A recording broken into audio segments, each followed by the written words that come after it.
Good morning, everybody. I'd like to call to order the meeting of the Dutchess County IDA. Jasmine, would you please take the roll? Tim Dean, Present. Mark Doyle, Kathy Bauer. Here. Amy Bondaderi, Jen Picone, Here. Don Sagliano, Al Torjani. Here. Okay, next thing I would like to remind everybody about is our conflict of interest disclosure. If there is anything on the agenda as presented that somebody has a conflict with, could they please state so now? Chairman, I have a conflict with the Bella T-Rex project. And what is that conflict? I am the town supervisor for Hyde Park. Okay, so Mr. Torgiani has a conflict. So when we have that discussion, we'll recuse you from the room. Thank you. Anybody else have any conflicts? Okay, if one arises during the meeting, please let us know. Sarah, proof of meeting notice was posted? Yes. Okay, bills and communications? There are none. Okay. We have two sets of minutes to approve today from the November 2nd meeting and the November 9th meeting. Does anybody have any corrections or amendments to the minutes that they'd like to propose? Okay, would somebody be willing to make a motion to accept those two meetings, minutes from the 2nd and 9th of November? I'll make that motion. I'll second. Okay, thank you, Al. Jamie? All right, Jasmine, would you please take a vote, roll call vote for, in favor of those who are, for the minutes, please? Al Torjani, Approved. Jen Picone, Approved. Kathy Bauer. Approved. Tim Dean. Approved.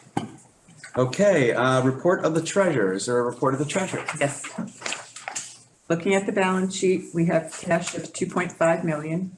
We also have an accounts receivable of 10,000, which is, we charge back the projects for the local workforce that we pay, Loki Brill, and also for reasonability test. Looking at the P&L, we have total income of 7.3 million. Carving out the, again, the pilots, we have 223,000 to a budget of 392,000 for an unfavorable to budget of 168,000. Total expenses are 7.6 million, carving out the pilot. It's 604,000 to a budget of 650,000, and we're favorable by 46,000. We have a net loss of 381,000 to a budgeted net loss of 259,000 for unfavorable to budget by 121,000. Again, it's the revenue. Expense-wise, we're okay. Okay. For the minutes, I'd like to acknowledge that Amy Bondaderi has joined us. Amy, do you have any conflicts with anything on the agenda this morning? I don't. Okay, let us know if something arises during the Well. meeting. Okay. All right, we do not need to approve those. That was just a report. Is there a report of any other committees? No, not at this time. Okay, any unfinished business? No. Okay, so Al, at this point, I think we're going to need to ask you to recuse yourself because we're going to talk about the T-Rex project. Okay.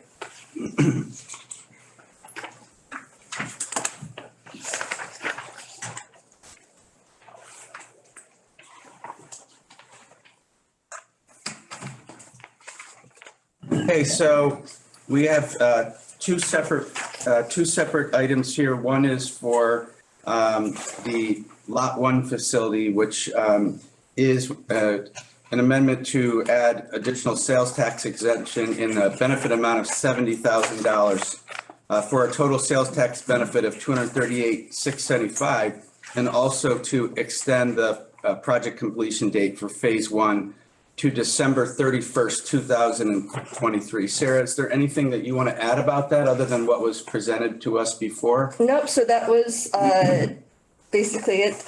They were here last month, if you remember, to make their presentation of why they are requesting this. So we have with us this morning, Tom Mulroy, Larry Boudreau is entering the room right now, and Steve Gerasi, representing T-Rex. Morning. Okay, so folks, we have had some discussion about this. Is there any further questions that anybody on the board has for this, the folks from this project? As things go, it's pretty cut and dry, as I would say it. So if there are no questions or discussion, I would welcome a motion to approve this authorizing resolution and extension as presented to I'll us. make a motion to increase the sales tax benefit And the extend the project completion. and extend, yes, it's the same, yes. Okay. December 31st, 2023. Okay, could I get a second from somebody? Thank you, Amy. Okay. Jasmine, could you please take a vote on that? Al Torjani. He has a conflict. And Jamie Pacone, Approved. Amy Bondieri. Approved. Kathy Bauer. Approved. Tim Dean. Approved. Okay, next on the list is for the same people in attendance today, and we have had some discussion about this as well. Again, this is for an authorizing resolution for an extension of the product completion date to December 31st, 2023 for the Lot 2 facility. Is there anything more that you need to add? Yeah, so the Lot 2 facility is the hotel. So as if you remember, the Lot 1 was infrastructure and they needed that to be delayed because the hotel needed to be completed before they finished the infrastructure. So when we were going through the papers, they realized that they needed to also extend the completion date of the hotel to be consistent. So that's what this request is about. Okay. Does anybody on the board have any questions about this? Okay, could I get a motion to approve this authorizing resolution as stated? I'll make the motion. Thank you, Kathy. Second? I'll second. Thank you, Amy. Okay, Jasmine, could you please take a vote on this? Kathy Bauer. Approved. Amy Bondieri. Approved. James Pacone. Approved. Tim Dean. Approved. And as we mentioned before, Al has recused himself from this. Okay, so Okay, gentlemen, thank you very much. thank you. Happy holidays. Hope your project continues to go and get done very much. on this time.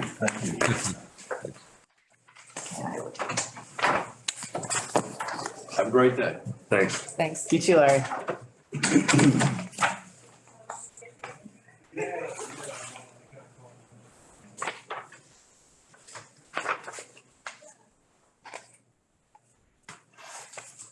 Just waiting for Sarah to come back in.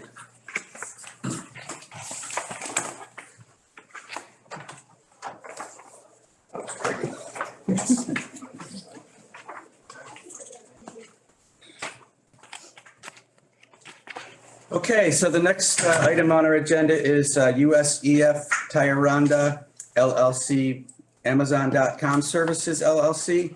And with us for this, we have John DeCola, Ryan Kelly, Bob Ryan, and Nick D'Alessandro. And Sarah, would you like to kick this one off for us? So the USF Amazon is the Amazon warehouse. They are asking for an extension of their completion date. The building itself is complete, but the equipment that Amazon needs to. I apologize. I introduced the Can-Am Hudson Valley folks for this. I apologize. It's the That'll be same. oh, it is the That's the same. same people. Yes, the same Okay, people. all right. I mentioned it for USCF Tyranda, so, okay, continue, I'm sorry. So due to supply chain delays and everything that they're experiencing, Amazon doesn't have all their equipment in place. So they're asking for an extension of their completion date. So with us, like as Tim said, we have John DeCola, Ryan Kelly, and Bob Ryan for any questions the board may have. And this is for something that we had already approved the project in the past. The next thing on the agenda is for a new project. Yes. So just to clarify that. Any questions or any concerns about extending this particular project? Okay, once again, I will ask for, is somebody willing to make a motion to approve this resolution as stated? I'll make that motion. Thank you, Second. Kathy and Al. Okay, Jasmine, would you please take a roll call vote on that? Kathy Bauer. Approved. Amy Bondieri. Approved. James Pacone. Approved. Al Torjani. Approved. Tim Dean. Approved. Okay, the next one is, I think, one that, we probably will have a little bit more discussion on because it's, a newer application before us. We have before us the people I mentioned, and Sarah, who would you like there somebody that you would like to make comments about this first, or? Yeah, I mean, I can introduce it, and I may have John DeCola kind of add to my comments, but basically Can-Am Hudson Valley Logistics had come to the board back in July for their preliminary approval. They are building they plan to build a approximately 530,000 square foot logistics building, a spec warehouse on the property formerly, more commonly known as the Sports Dome location.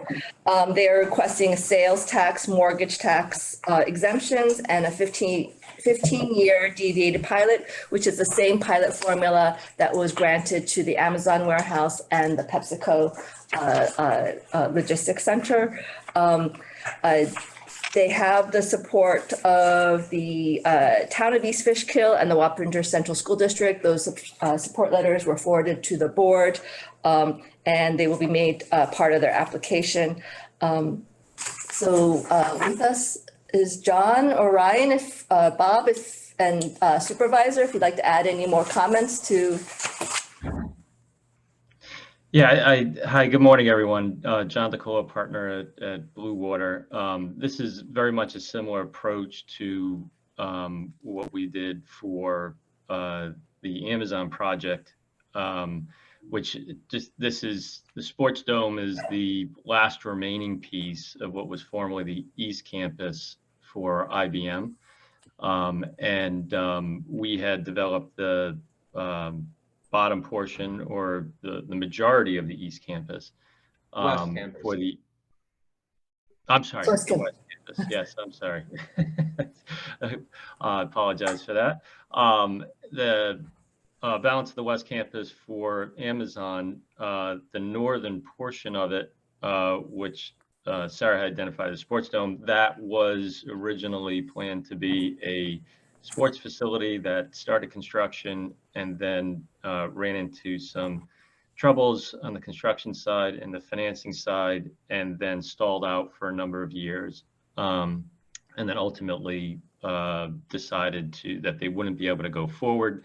So we have purchased that site and are planning to build a speculative logistics project to attract additional users to the East Fishkill community. So I think we had given an overview of the project back in July when we received preliminary inducement approval. Since that time, we have gone through the full and comprehensive site plan review process, including getting a neg deck as part of that.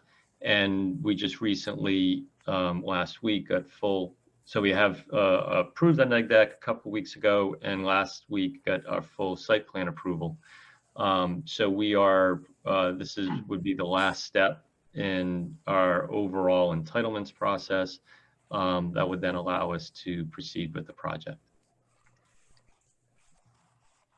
So I would like to ask Supervisor D'Alessandro to perhaps make some comments, and I want to start those out with just some questions that I would ask of you, and maybe you can, so that way you can address it during your comments. But, we've looked at 3 projects now down there. One of them was an Amazon, one of them was a Pepsi, Frito-Lay, and of course now we have this one again.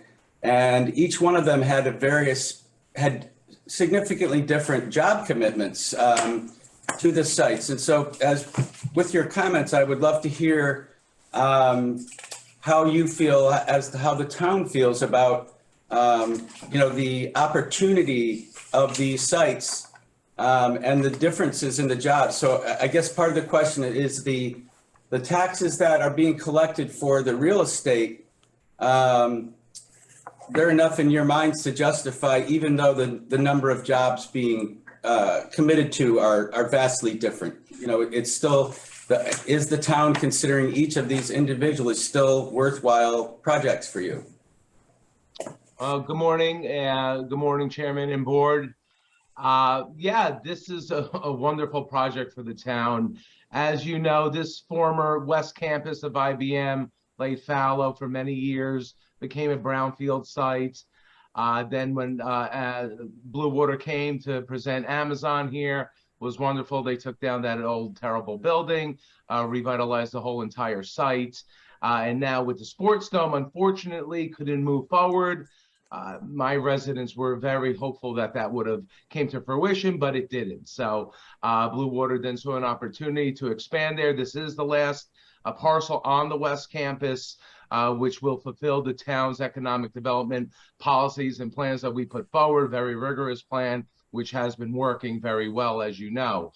Yeah, the jobs are different, but what was there before? Nothing. It was a fallow site and decaying, and it looked terrible. And now we're going to have a new building with potentially, yes, less jobs, but hopefully better paying jobs than the Amazon site. I have been talking with Blue Water Property Group, and they have a couple companies looking to come into there, which possibly will be better paying jobs than the Amazon site.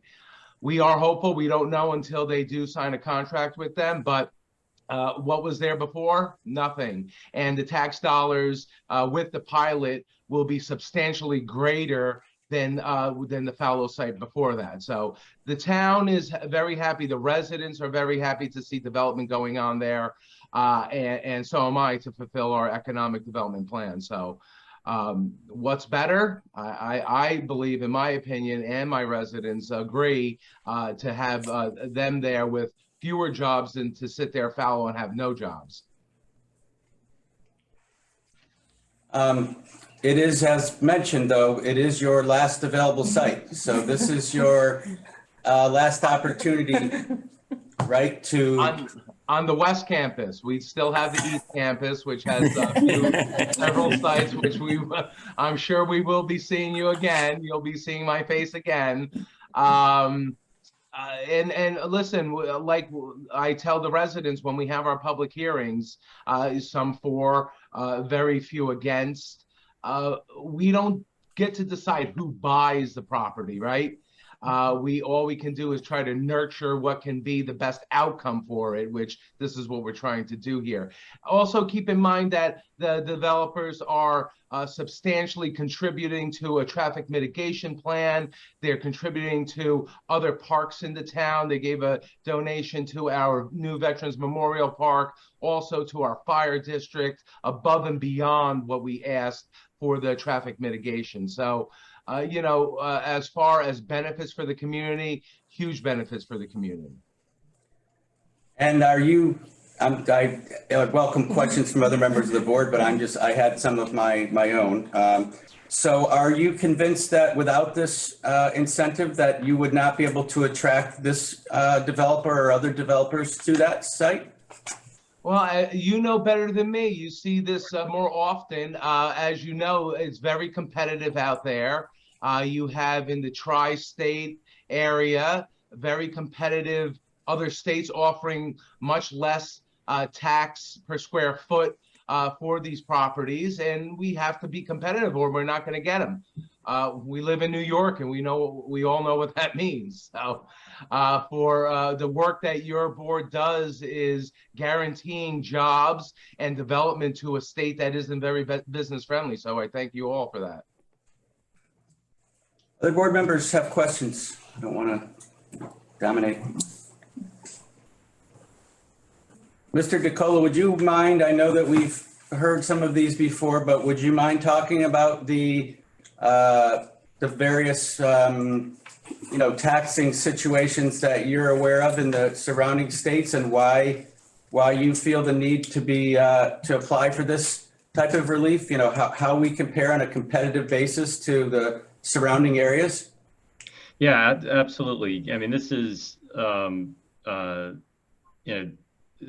something that when we had presented, I think we were very careful to say that what we were looking to achieve with this was a way in which this site could be on a level playing field with the other submarkets within the New York metropolitan area and the Northeast, that tenants have the opportunity to locate to as they expand their businesses within the region. So good news about the Hudson Valley area is it's emerging as a very good strategic location for companies to consider. Bad news is it's very expensive to build in this corridor because there are very few sites that don't have some element physically that makes them very expensive, whether it's topography, whether it's needing a lot of land because you do have to work around wetlands and everything else that is common within the area that makes development very challenging. The other thing, and this is very notable, is that the way in which real estate taxes work within this corridor, they are 2 to 3 times higher than they are in locations like that are pretty close, like Northeast PA, which is another area where there's a lot of development and attraction of businesses along these lines, where real estate taxes are a fraction of what they are here.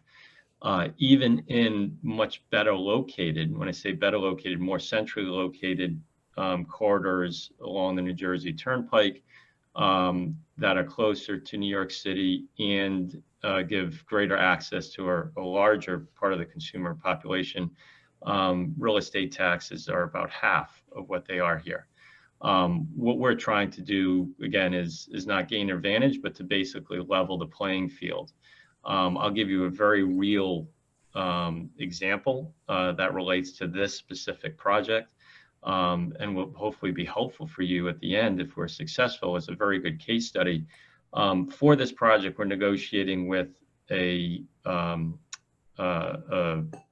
well-known company. They're not ready to be disclosed who they are. And they are in the region, and they're trying to figure out what's the best location within the whole Northeast to establish a new facility that would be more modernized to what they currently have. And really what it comes down to is this site, we are competing with 2 properties in Hartford, Connecticut. And so that's, good news is that this property is now in the running for a locational requirement like that. The bad news is Hartford is a much cheaper place for companies to operate, and in particular, real estate taxes are a fraction of what they would be here. By having with this pilot, it has allowed them to consider this location, and we are very close and very much in the running for winning that requirement. So I believe it's a beautiful case, would be a beautiful case study in support of the program and how it is best intended to function.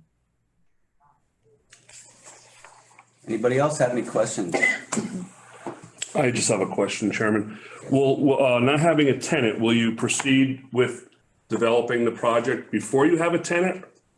Yes, that has always been our intention. We had, when we bought the Sports Dome, it was very much with that thought in mind, that the way to attract tenants is not only to have something like the pilot in place up front, but we actually feel confident enough to proceed with actually making the investment with the benefit of that underlying pilot, so that that facility is there, so that tenants have a less of a time frame between making a decision and getting into the building. And that's very often what happens for some tenants who don't need and aren't looking to execute a build-to-suit program. Amazon was very specific for what they were looking to build. Other tenants, are faster moving, and they're looking for existing product to already have been built for them to make a decision to locate or not. And because it is speculative, the number of jobs that are currently committed to are on the low side, not because those are the number known to be needed. It's just because they don't have a specific tenant. They couldn't, the hope is there will be more jobs than are set as the minimum.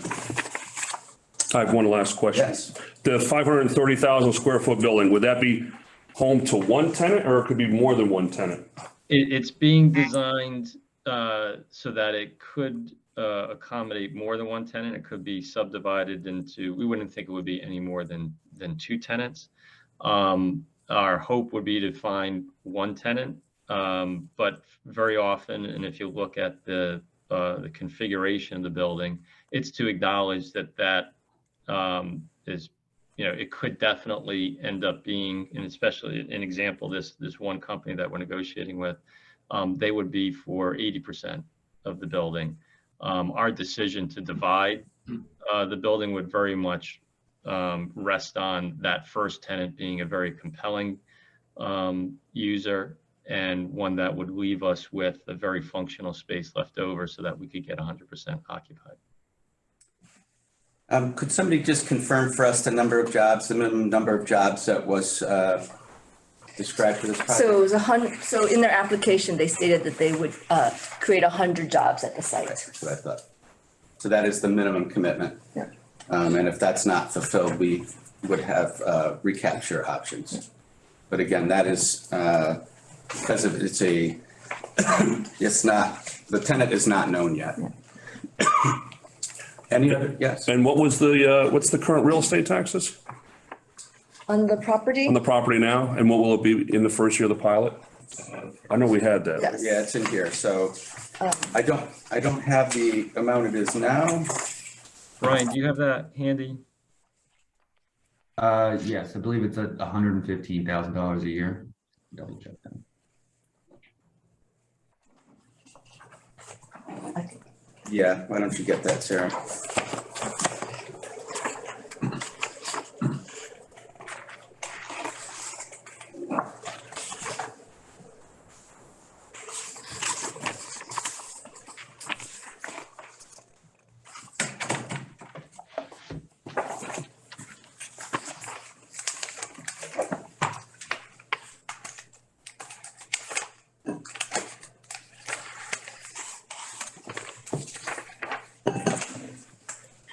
So right now it's the most recent, based on the most recent tax, they paid 155,000. 155. Okay. Yeah. And then once it's built, do you have that? So once it's built, Says equal taxes that would have been levied upon the facility at an assessed value of $37,100,000. Yeah. Which equates to, That's what I was trying to find. Ryan, you have that schedule, correct? Yes. So with the pilot in the first year, it should be roughly $450,000. 400 what? Sorry. 450. 450,000. That's with the pilot. Right. So Supervisor D'Alessandro, you're confident that the amount of taxes that you're going to be collecting from the beginning are in excess of the services that would be required of the town for that project, I'm assuming? Yes, and that's been stipulated in secret review. Yes. That's threefold. Yeah. Yeah. Threefold. and then once the pilot ends and assuming their assessment stays fairly stable, it is expected their tax payment will be over 1.7 million. And as stated, right now it is an eyesore. Yeah, Absolutely. it is. So it is a positive thing to see that, to go away. Yes, the Dutchess County executive has thanked me before this was approved, so. And the school district. Okay, is there any other questions? Okay, if not, would somebody be willing to make a motion to approve this authorizing resolution for Can-Am as proposed? I'll make that motion. Okay, Jamie, would anybody be willing to second? I'll second. Okay, Al, thank you. All right, Jasmine, if you could take a roll call vote, please. Kathy Bauer, approved. Edward Monaghan. Approved. James McCone. Approved. Al Torriani. Approved. Approved. Okay. Congratulations and best of luck in getting this project out of the ground and completed successfully on time. I'd like to thank everybody very much. We're very excited about it, and we look forward to carrying forward, and hopefully we're going to have some good news to announce soon. That's great. We look forward to hearing about it. All Thank right, you. have a good morning. Thank you. Happy Happy holidays. holidays. Merry Christmas, Same to Happy you. Hanukkah, Happy New Year. You too. Okay, the next presentation is by Melaine. Good morning. Welcome. Good morning. Feels like I was just here. Duchess Tourism's domestic marketing and advertising in the third quarter saw the launch of 2 out of our 4 digital experience passes. This is a new program for us this year, and I pass around the rack card so you can take a look at them. The first one was released just prior to July 4th. Feel free to take one, share them with your friends. This is a family pass. It's called the Connection Finder, and open to any of our family attractions to join at no cost, but to offer some type of discount to people, residents and visitors coming to the area. The second one is the Zen Finder. That's an outdoor experience trail pass. That pass is it's gamified. So you check in at a certain number of places, you get a sticker. You check in at more, you get a water bottle. You check in at all of them or almost all of them, you get to enter it into a drawing. And one of the real goals for that, especially as we headed into the fall, was to try to move people away from some of those overused trails. Now, Beacon, I'm talking about you. And so, because it's bad for the trails and it's bad for the experience. And we have so many wonderful trails out there. It was very hard for us to narrow this down. I think there's almost 30 trails on this list because we have a big county. We want to spread people out, and then that's good for the businesses and all those other communities, because after they hike, they're going to go get lunch or coffee or shop or whatever they're going to do. So those are the 2 experience passes. 2022 saw the gradual return of international travel to the U.S. In September, we hosted Air New Zealand for a familiarization tour. 9 tour operators came and we took them to 10 attractions. In the last half of the year, we have trained over 400 international sales agents and media on our attractions so that they can then write about them and sell them to people coming to them to book their travel. We did recently get our outcomes from one of those campaigns that we did at the end of last year into the beginning of this year with a tour operator called Canusa. It's a major one. And they reached more than 320,000 people through social media, generated 408 inquiries, and as a result of the $3,500 campaign that we spent with them, 278 Duchess hotel rooms were booked, valued at more than $44,000. So that doesn't even include the meals that they bought, the attractions and things they did, any shopping that they did. So 44,000 for 3,500, I think, is a pretty good return. With IDA funding in now and into the first quarter of next year, we're conducting 18 international marketing campaigns and featuring advertorials in Austria, Germany, Switzerland, Ireland, and the UK. In September, we attended Brand USA's Travel Week in Frankfurt. Dawn Hopper from our office met with 40 tour operators and Visit USA reps from Germany, Austria, and Switzerland. And our consultant, we have a consultant that we work with there, Christian Zerbian. He met with 19 German-speaking media, because Dawn and I don't speak German. And so he's a tremendous asset to have and very well known and well liked in the industry and does a great job for us. And then I was there as a part of their CEO Summit Track and got to present at a large press briefing at the Opera House there to a full audience, had 5 media panel interviews and attended briefings from the major airlines to try to get them to come back to Stewart, some of them who have that as an option for us to bring more people here to the Hudson Valley and to Dutchess County. And as a follow-up to that, Duchess Tourism participated in Visit USA Germany's Cinema Roadshow and events in Austria, where this video I'd like to share with you now was seen on the big screen to audiences of tour operators at events at movie theaters. So if we could show that international, the longer of the 2 videos, that would be great. I didn't put popcorn. Next time.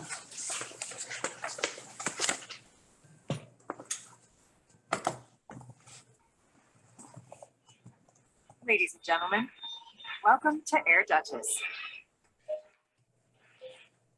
now boarding. A tour of New York's Hudson Valley. Music.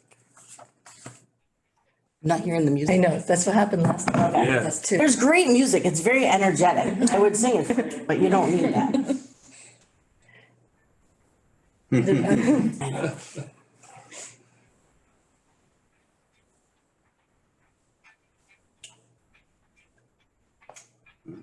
That's right, Dover Stone Church, a beautiful attraction that we have that a lot of people don't think of. This is Innisfree Gardens. Great spot. Fishkill Farms.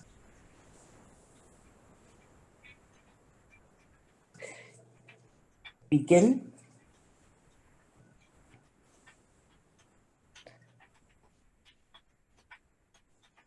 It's the roundhouse there you're heading toward. Fisher Center at Bard. Leaky.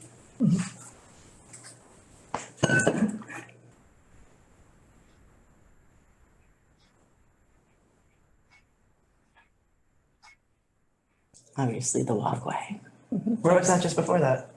That was at the Fisher Center, Inside. inside the theater, FDR Presidential Library Museum.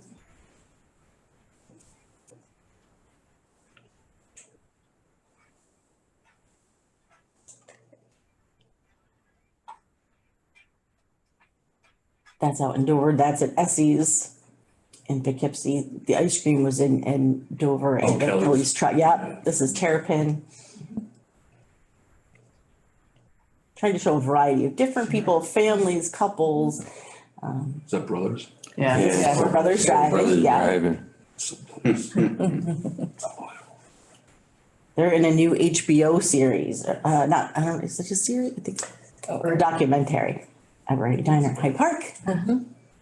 Zeus Brewing's Rooftop. And the Mid-Hudson Bridge. So he took you from the morning to the night here, Nice. little baseball, little, all the things that we're known for. It's hard to pack all that in. But there were other presenters there. Ours is the only video that got any applause. People were very excited about this video. So you can go watch it on our YouTube channel. The music is great.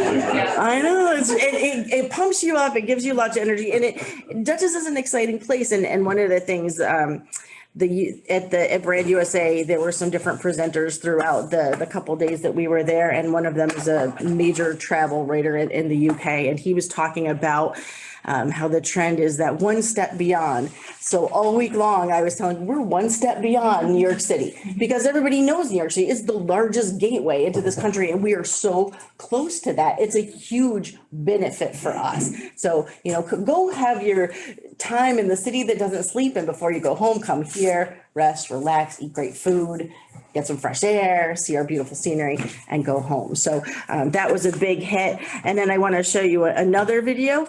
All this video that we're showing you today is made possible by IDA funding that has funded our photo and film shoots over the last couple of years. So we can compile this great asset library that we have that covers now all the seasons. And that's what you're going to see. You're going to see our holiday video right now. This year we had a $500,000, including our match from the county CFA grant. And so that, because it's reimbursable, was spent earlier in the year so we could get that money back, which we have. And so now with some of the money that we have that we didn't spend in the summer that we normally would, we're doing some holiday promotion because this is a downtime for our hotels, and it's an opportunity for us to try to drive some traffic there, generate some more revenue for the county and for our businesses. So these are running in subways in New York City, in the New York Times digital ad, in social media in the tri-state area, so northern New Jersey, Connecticut, Westchester, Rockland, also in Connecticut, and then we're doing the capital, Saratoga, Lake George, and Berkshire's region. So those are all easy drives, short trips here. So weather isn't so much of a factor. So we're not doing Philadelphia and DC and things. We're keeping it close, but there's a lot of people in that region. So let's run that holiday video. It's a lovely woman's voice humming over the river and through the woods. And there's beautiful orchestral music that comes in below it. I promise you, it's one of my favorite videos. You're going to have to watch it. This is Battenfeld's Christmas Tree Farm. So promoting the agritourism that we have here, even in this season. That's Statsburg State Historic Site, which is always, always stunning. Maris Christmas tree. I didn't know you could go underneath it. That was super fun. This is Coop Champagne Bar in Wappingers Falls in the village there. Samuel's Candy Shop, and this charming little girl at Glazed Over Donuts and Santa Claus. You don't see the donuts, but we loved her face so much. And she and her mom were at the library next door. They just wandered in for a donut. We're like, hey, would you like to be in our video? And just super charming. And you got to be there to capture those moments. So A question or Yes. a thought. Yeah. Having the ability for people to get from New York City to here by train is a huge advantage. yeah, it is. Is it worth making that trip part of the advertising as a positive? I mean, it's an enjoyable trip to go Yeah. from Grand Central and to see the river as you're coming up. And so it's in my thinking, it's like. Right, it even is. for tourists that are coming into New York City from out of the country. Yeah. To promote the trip as part of the enjoyment of coming up here. Yeah, we do that when we talk to people in the tour operation, things like that. We tell them how to do it. But you're spot on the money because that's my plan for next year. So we've gotten a lot of stuff. What we don't have, what's still missing that I want to get next summer is a Renegades game in the Dutchess County Fair happening at the same time, Splashdown, and that train piece of it. So, depending on how much time we have and what our budget looks like and how we, hopefully weather cooperates, because that's always an issue. But you're right, it's such an important part. We did get good train footage in Pauling, coming up that Harlem line. Okay. But being that river, we tried to get some of that when they were here the very first time they came, and it was really foggy and we just couldn't do it. So It just sometimes is, you're at the if it's most. in the ads, one of the questions in people's mind that are coming into the city is, well, how would I get there? Yeah. And if that's in there, it's just a subtle reminder, it's solved. And when you get here, literally from the train station in Poughkeepsie, you can walk to many things. Right, and that's great. And we do have itineraries that show those walkable things, which is great during, when gas prices are high. Come here, you don't need a car. Here are the things you can do without a car.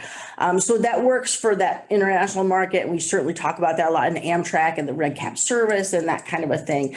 But we don't just advertise there. So it's, we have worked with New York by Rail and Amtrak. So bringing people from Buffalo and other places and, the Northeast and Canada, Montreal and that kind of thing. But no, we're on the same page. So that's a great point. Any other questions about that before we talk about the Film Commission and Artsman Hudson? Okay, so the Film Commission continues to work with numerous productions, film locations, crews, actors, service providers here in Dutchess. They've tracked more than 20 productions to date in this year, promoted more than 10 filmed here. If you haven't seen it, the trailer's out for White House Plumbers that was filmed last year, the HBO project. The total estimate for direct spending to date, that you'll see in your charts there, is 11.5 million. In Dutchess County, just over 11,000 room nights were filmed by productions in Q3, mostly for Paracosm, Poker Face, and Sing Sing. And then that brings the total for the year to almost 28,000 room nights, which is great for our hotels. Dutchess County has hosted 83 days of production at 46 locations in Poughkeepsie, Fishkill, Beacon, Hopewell Junction, Poquay, Stanfordville, Milan, Clinton Corners, Rhinebeck, Red Hook, and Tivoli. 72 crew jobs were created in Dutchess this year, and more than 250 Dutchess residents were hired as background extras. So filming continues to be an important economic driver for us here. Arts Mid-Hudson, they're partners in the Arts Grant Program. 22 projects received funding this year, and in the third quarter, program served just over 8,000 people. Some of those highlights include Upstate Films in Rhinebeck. They have a close-up series featuring emerging and internationally recognized filmmakers, hosting in-person screenings and moderated discussions. The Wassaic Project's 2 summer block parties with art, music, film, in addition to artist-led workshops. The Beatrix Ferrand Garden, does everybody know where that is? That's on the FDR property. It's a walled garden there in front of Belfield. It's kind of a hidden gem a lot of people don't know about. And so they put on watercolor, embroidery, and dance workshops through the summer, had new and repeat visitors at every session. And for many, it was their first time at the garden. So that was a great program for them.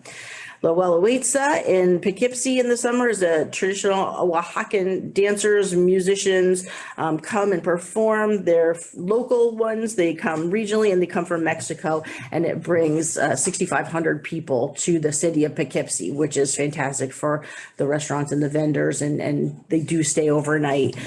So that's a major, wonderful event. If you've never made the chance, please next year go to that. You will not be disappointed.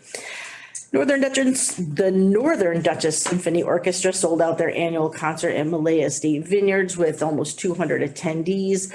This year we had a first-time event called Oaxaca Week, which led into Loella in Poughkeepsie. It included arts and crafts exhibits from Mexico shown at the Trolley Barn, Mass Design Works, Adrian's Memorial Library, and the Fallkill Creative Works. There's also a Oaxacan food and beverage demo at La Cabanita Restaurant in Poughkeepsie on Main Street. It was a very well-received first-time event, and they're looking forward to trying to bring that back and keep it fresh for next year.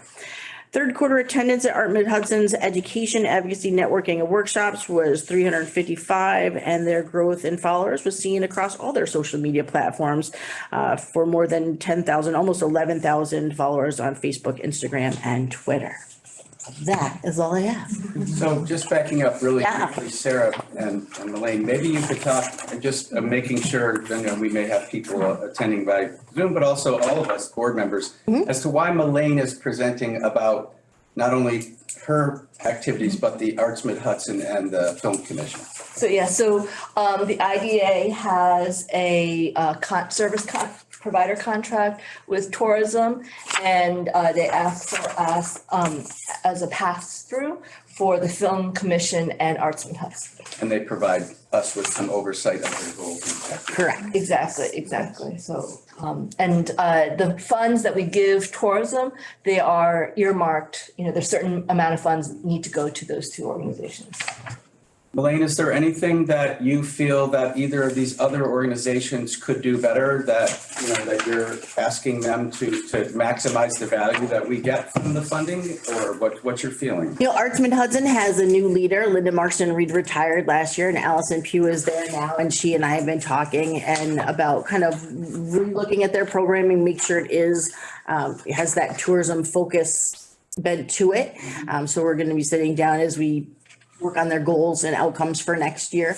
That's something we're doing, and I'm interested in hearing more about what her vision is for the organization going forward, because she started in the middle of this year. And then the Film Commission, they're working really, really hard. The only way they could do more is if they had more people. And we do face challenges. Orange County has sound stages, more sound stages, bigger sound stages, better sound stages set up specifically to host these productions year round. So, our locations, if the weather is bad, so you'll see the movie The Whale with Brendan Fraser, which is getting so much attention, was filmed almost entirely on that soundstage in Umbra and Newburgh. We get their hotel nights. So that's great. And certainly they do hire actors and crew and people who are from Dutchess County too, but it would be even better if we had more facilities where, like big production facilities. Ulster also has some pretty significant. They do, not as much as Orange has. Well, Yonkers just built Lionsgate. Yeah, they did. Lionsgate is huge. Huge. So what do we have in Dutchess in that regard? We have some qualified production facilities. In order to take advantage of New York State film tax credits, you have to film a certain portion at those. The tax credits are only for below the line costs, so no director's fees, no actor's fees. It's crew, it's production, it's post-production, that kind of a thing. There are other states around that are bumping up what they're offering to include some of those things. And so, for instance, the Sex Lives of College Girls, which filmed at Vassar extensively last year, filmed a tiny bit here and moved the whole production to Washington State because they got better deals there. They go where they can maximize, the return on their investment. So it is what. Doesn't iPark have a small stage, or? They have a small stage. There's challenges with that because there's a lot of the poles there throughout, so it's hard to build around them. You need open space. So Eric Michelson purchased a facility in Eastern Dutchess, which it has that open space, and that's great. It's not near any hotel rooms. No hotels in Eastern. I'm like, dude, man, what are you doing to me? And, just that relationship with him and iPark didn't go as well as we hoped it would. So, yeah, they're looking. People would like to build. We get some calls and things, and we share them with Think Dutchess, and they help let us know what available space is out there for them to look at. And we just keep on keeping on. But the bed tax looks good. It does. It looks excellent. That is rates are high. So yeah, occupancy is almost 2% over last year through November. I don't know what December is gonna look like because the recession is making a difference. How many beds are coming on in the next year, 2 years? I mean, we know there's hotels coming on. Are they gonna be? It's gonna be great because most of them are in the northern part of the county where we don't have them. We need them because we lose room nights to Kingston, without a doubt. All those big events that happen at the fairgrounds, some of them come south, most of them go across the river to Kingston. Conversely, we get that Orange County business, West Point, all those games, they stay in Fishkill, all of that. So it works both ways. I would like to keep all of them here. Absolutely. But we can use more. People say we have enough hotels and we don't. Okay. Well, that'll be important because there's a lot of investing being done in those hotels, and if they're not occupied, that's. Yeah. And we have the opportunities, and one of the things that it's nice that we're getting some higher end properties because we didn't have any for a long time. And, to balance that out, we would lose them to Mohonk and other places. So, but one of the big challenges, and you all know, is we don't have big enough event space. Right. We've got 2 places that can hold large groups and that's it. And people will say that, we're going to have event space. We can hold a wedding for 125 people. I'm like, that is not close to being enough because we could do more. We could bring more business. We could bring more things here. And we just don't have the space to go after that right now. Right. Okay. Does anybody else have any questions? Okay. Well, thank you very much. Thank you. Appreciate the update. Thank you for your support. You're welcome. Okay, Sarah, open meetings policy. Yes, so this is just a continuation of the procedures that we need to undertake to be able to expand our geography attendance by board members to board meetings. Public hearing was held last week. We had no members of the public attend, but we did receive written comments, which were then forwarded to the board. So this is just the last step in allowing that. And just to remind everybody again, when we say that board members can attend, they can attend, but they cannot be part of the quorum, correct? No, they can be part of the quorum, but there has to be in-person quorum first. Okay. And They then, can supplement. and the they can quorum. supplement that quorum. Yes, but there must be in-person quorum first Okay. established. And so they are able to vote. If we have an in-person quorum, their votes will be counted in both. Correct. Okay. If not, they would be advisory. They could Correct. attend, but Yes. not vote. Okay. Anybody have any questions or comments about that? Would somebody be willing to make a motion to approve the open meeting policy? I'll make the motion. Thank you. Anybody willing to second? I'll second. Thank you, Amy. Okay, Jasmine, would you please take a vote on that? Kathy Bauer. Approved. Amy Bonnevieri. Approved. Jim Nicole. Approve. Al Kawajani. Approved. Dean. Approved. Okay, and then finally, the disaster recovery plan. Sarah, I'm going to let you talk about that. Yes, so at our audit meeting earlier this year, it was suggested that the agency establish a disaster recovery plan as regards to our data storage and how we keep our records. While we were already doing that, they just said to formalize it into a policy and plan. So what you have before you is what we currently do. for our policy plan. This has also been reviewed by our auditors and found to be acceptable. So, if you have any questions, I'd be happy to answer them. I have a question, not just about this plan, but what level of what's considered private information or privileged information do we keep on our systems? So, the only information that could be considered identifying on our system would be a company's EIN number. Okay, and what about employees' records? So that is held with staff line. Okay. Yeah, so. And do we hold credit card information of any kind of anybody on our system? So not on, for everybody, we use a third party to process credit cards, so we don't have credit card information. Great. On our file. And if we were subject to a cyber event, what is the backup right now? What's the last backup on a daily basis? Is it instant backup? It is instant backup, Okay. so. And if we had to restore for some reason, my feeling is that if we missed one day's worth of input, Yeah. that would not be a crippling thing for us. Yeah. So that sort of is our worst case scenario in Yeah. some ways. Yes, so our backup happens 3 times a day. Okay. Every day. And so yes, if we were to, the worst case scenario, like I said, if we Friday, we just couldn't access our our system. And so we were just delayed for a day, but What caused that? Was that a hardware issue or? so it was actually our server for, so anybody who was using PCA system, like the professional, Yeah. they were all down. I use it. Yeah. So if we were to have our data locked up, we have a separate backup that Yes. could be installed at that Yes. point. Great. All right, so we need to approve this plan? Yes. Okay, any other questions? All right, could I get a motion to approve the disaster recovery plan policy? I'll make a motion. Thank you, Jamie. Could I get a second? Al, thank you. Okay, Jesse. could you please vote? Approved. Everybody did it? Approved. James McCollum. Approve. Al Jolly. Approve. Approved.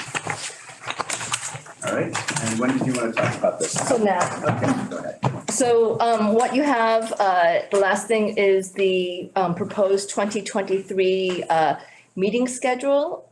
Just wanted to know if there was any particular dates, if you know now, that people may want to change. One suggestion I do have is for the March meeting. If we can maybe move that to March 15th, the third Wednesday instead of the second Wednesday, only because that's when our audit, we do our review of the audit, and every year we're held back because we're not getting like the bond information or the employment information on a timely. So I basis. personally will have a conflict with Okay. that. I will be out of the country if you move it, but again, that doesn't mean if it works best for everybody that, somebody else couldn't run that meeting.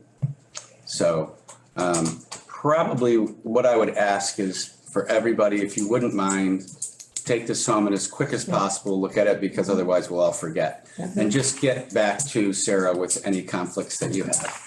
And, there are times when we move this around closer to the day. Yeah, so I think maybe that's what we'll do is we'll keep it on the 8th and we'll hope for the best that we get all the information that we need. And if we need to change it closer to the day, That's fine. and we'll know by February. Okay, all right. All right, so if you could look at that again and get back to Sarah or Jasmine. All right, is there anything else that we need to talk about in the IDA? No. Okay, I'm going to adjourn the IDA meeting